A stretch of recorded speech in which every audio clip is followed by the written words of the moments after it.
My name is Baer. I am president of Baer Brothers Incorporated and Mendelssohn Egg Company. We're an egg production and marketing company that has been in the business since 1965. My father started the business. I grew up in it and continued operations after I got married, and when he retired, bought into the farming operation. Currently, there are 4 brothers that are involved in the egg production business here. We have a total of 850,000 layers and grow all our replacement pullets.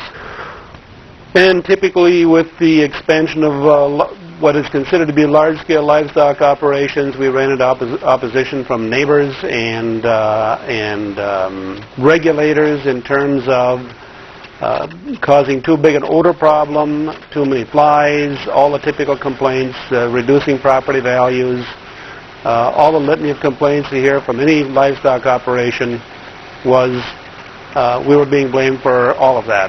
It did get to the point where every time we hauled manure, we did notice an increase in flies in that area. We'd go out in the fields after hauling and you'd see a lot more flies around. We finally came to the conclusion that we would have to, if we wanted to stay in the business and keep reasonable relations with the neighbors, we had to find some method of addressing the fly problem. We started composting through our entire farming operations. We were using a lot of larvicides and sprays and chemicals to try and keep the flies under control. On our operations during a typical summer, we would spend upwards of $50,000 in the control of flies. Since we started our composting process 4 years ago, I would be willing to say that we haven't spent $500 a year on miscellaneous fly sprays and a little bit of bait stuff we might keep around, but basically eliminate any costs we have for fly control. Prior to settling on the composting method of controlling flies, we had investigated several others. Initially, we tried to just take the raw manure and disc it down. We tried moldboarding it down. We tried several different methods of just deeply incorporating raw manure. None of those methods achieved any level of success that we were satisfied with. In the process of investigating methods of fly control, initially we used the larvicides that are feed through larvicides that go into the feed and then give you some larvicide protection. In our work with entomologists, we discovered that no matter what type of a chemical type process we use to try and control the flies, flies will eventually develop an immunity to that product simply because they have such a rapid turnaround and hatch rate. They're developing a new generation every 7 to 10 days during the warm months. During our conversation with the entomologists, we asked them, well, what is there that flies will not build a resistance to? He had a simple answer, and that was heat. Then we started looking at different ways of generating heat. We investigated the potential of drying manure, but that was just absolutely cost prohibitive because of the fuel costs. We chose the brown Baer because of the fact that it can work on a standard farm tractor. The tractor itself is a $60,000 tractor, the TV140 we use, but that can be used for many other operations within our farming operations. The composting process itself is only carried out during April, May through September, and the tractor is available the balance of the year for snow removal and any other kind of work we need done with a tractor. Currently, our composting process, we generally start about April. Typically, we'll start right about the times when the farmers are starting to plant the fields and there's no more fields available to spread manure on. Then we'll start our composting process. We continue that through September, October, depending on weather conditions and availability of land for raw manure application. Once we had decided on a method to compost, to utilize composting to generate the heat, we realized that we were in an area where a lot of wheat is grown. We have a lot of availability of straw. There's sunflower hulls, there's corn stalks, sawdust from sawmills. There's numerous carbon sources available to us. It took some time determining what ratios and mixtures work the best. Either any method will work. You'll get a more rapid heat buildup the finer your carbon source is, the more rapid a heat buildup you'll get once you start your compost process. And that needs to be taken into consideration. Currently, the process when we are making our compost consists of, we work on a weekly manure removal basis from the houses. Alongside each of the layer houses, we have a concrete slab where we lay down approximately a 1-foot thick layer of carbon that could be sawdust or straw or sunflower hull. Then we go in the barns, get the manure out, and stack that on top of the carbon we have laid there. And then the brown Baer compost turner comes through. We probably turn that 2 or 3 times to get a good mix. And then within 24 hours, we're probably at 125 degrees.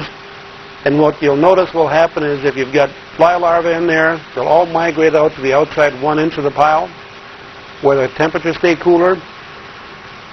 Then the following day, we'll come and turn that back in, and we continue doing that until we've got a good larva kill and no more active fly breeding on that pile. At that point, we'll move the carbon, the compost pile, down to the clay pad. Once the compost has been moved from the concrete slabs at the sides of the buildings down to the compost pad, we remix the rows down there and turn it about twice weekly. After approximately 2 to 3 weeks, you'll notice some heavy shrinkage going on. The piles get smaller, and sometimes you can blend 2 piles together. But during this process, we're also bringing raw manure from the barns back down to the compost pad and seeding it down with raw manure. This helps in 2 ways. It decreases the carbon cost, and we've also been able to dramatically increase the amount of nitrogen, not the nitrogen, but the phosphorus and potash in the compost, increasing the value of it. The whole process from start to finish, when we first move the manure out of the barns, and when it's completed down at the compost site and stacked up ready for hauling, would be approximately 60 days. During that 60 days, we've run the temperature up to 145 to 55 degrees, probably half a dozen times during that time frame. Typically what happens as your compost is completing, it cools down, and that's the point where we start adding more raw manure to add the additional nitrogen and moisture required to get the heat to build back up again. Our process that we're using right now, we're composting from approximately 450,000 birds. We produce approximately 2,000 ton of compost, 2,000 to 2,500 ton a year of compost. One of the big advantages to the brown Baer system is that during the composting process, the compost windrow is moved approximately 10 feet each time you roll a pile. As we're rolling a pile across the compost pad, we continually work it from the inside of the pad to the outside edges. And typically by the time the pile has been moved to the outside edge, it's done and completed its compost cycle. And then we simply roll the piles together and form a larger stockpile. That helps to eliminate the need to actually pick this up and transport it and move it again someplace else. The actual machinery cost roughly between $80,000 and $90,000.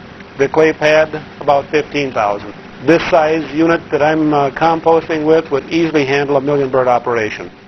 Our primary objective in getting involved in the composting process was to improve relations with neighbors, have an effective fly control program, and improved relations with the regulatory community. We believe we've been successful in all of those areas. Since we've been composting, we've never had one complaint concerning odor or flies when we've been spreading the compost. In terms of marketing on a long-term perspective, if you want to get all your costs out of this process, you will have to develop a marketing plan to sell the product. Initially, we gave a lot of it away as test results. We would test fields for farmers. We would tell them that we'll spread half your alfalfa field with compost. You put your commercial fertilizer in the other. The only thing we required from them was that we got the yield results back after they had done so. In trial after trial we've done, we've seen 25 to 45% increases in yields on alfalfa.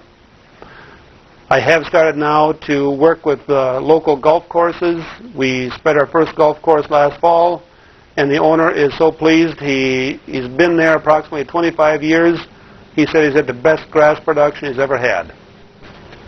One of the other primary markets we attempt to cover with this product is the organic production area.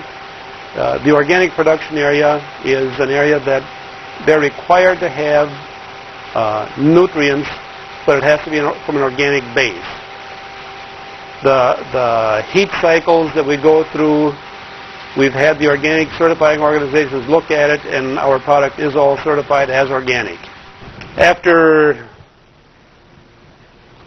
10 or 15 years of regulators and county commissioners and pollution control representatives receiving complaints about our farming operations in this area, last winter, after this is the fourth year into our composting project, the University of Minnesota Extension Service awarded our family farms here with the Ag Innovations Award for adopting the composting process and developing a market for the product and the better relations we have with our neighbors. This was done by the University of Minnesota in 1998.